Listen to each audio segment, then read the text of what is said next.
ભાવનગરમાં diamond association દ્વારા પત્રકાર પરિષદ યોજીને પોલીસની કામગીરી સામે સવાલો ઊભા કરતા જ ભાવનગરના ડીવાયએસપીએ સમગ્ર મામલે પોલીસની ભૂમિકા વિશે જણાવ્યું હતું અને ડાયમંડ એસોસિએશનના પ્રમુખ ઘનશ્યામભાઈ ગોરસિયા દ્વારા જે આક્ષેપો કરાયા હતા જેને ફગાવીને ડીવાયએસપીએ પોલીસની કામગીરી વિશે જણાવ્યું હતું। ભાવનગરના ડીવાયએસપીએ આર સિંગલે જણાવ્યું હતું કે પોલીસ દ્વારા નિયમ અનુસાર કાર્યવાહી થઈ રહી છે। નોંધાયેલી ફરિયાદ પ્રમાણે જે કોઈને નિવેદન માટે બોલાવવામાં આવતા હોય તેમને બોલાવવામાં આવી રહ્યા છે। વારંવાર બોલાવવા છતાં આવતા નથી ત્યારે શું કહે છે ડીવાયએસપી, ચાલો સાંભળીએ।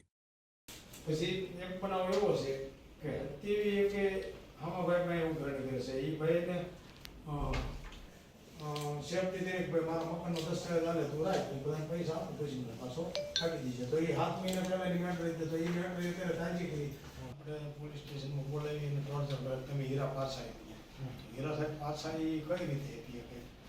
એન પાસેથી હીરા આગળ લઈ ગયા અને 1 લાખનો માલ ગયો 12-15 લાખ રૂપિયા જે ઓલો ઉઠી ગયો એને પાછા આપવા જોઈએ માલ પાછું લઈ ગયો એટલે આવો પ્રોબ્લેમ છે સમજ્યા વગરની આ વાત આગળ હાલી જાય છે 2 મહિને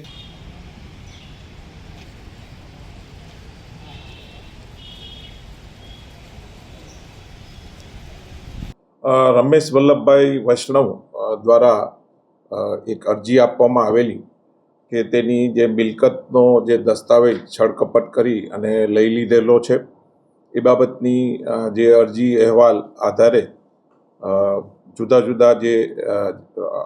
સામેવાળા જે છે તેને પોલીસ દ્વારા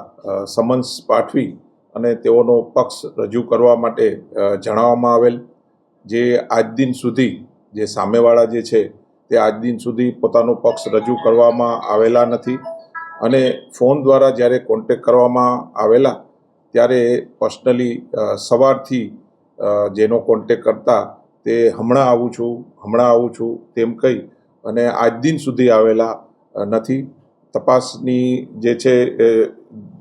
માં જે હકીકત જણાવે છે તે સાહેદોના જે નિવેદન લેતા ગૌતમભાઈના તે જે અરજીમાં જે કે કરીને છે એને પર્સનલી જે સોગંદનામું કરેલું છે તે બાબતે તે જાણતા નથી અને આ જે મેટર ખૂબ જ સંવેદનશીલ હોય સામેવાળાના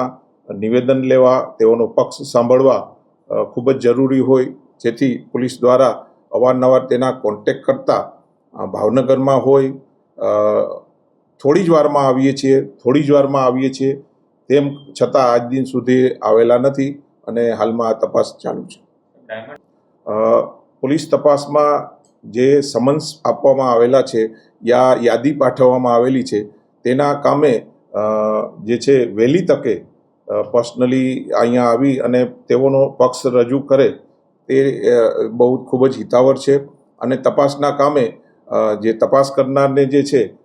હમણાં આવું છું કરી અને આટલા દિવસ સુધી આવેલા નથી તો તમામને મારી નમ્ર વિનંતી છે ઇવન એસોસિએશનને કે તપાસના કામે પર્સનલી જ્યારે યાદી પાઠવવામાં આવે તો વહેલી તકે પોતાનો પક્ષ રજૂ કરે તેવી અપીલ છે।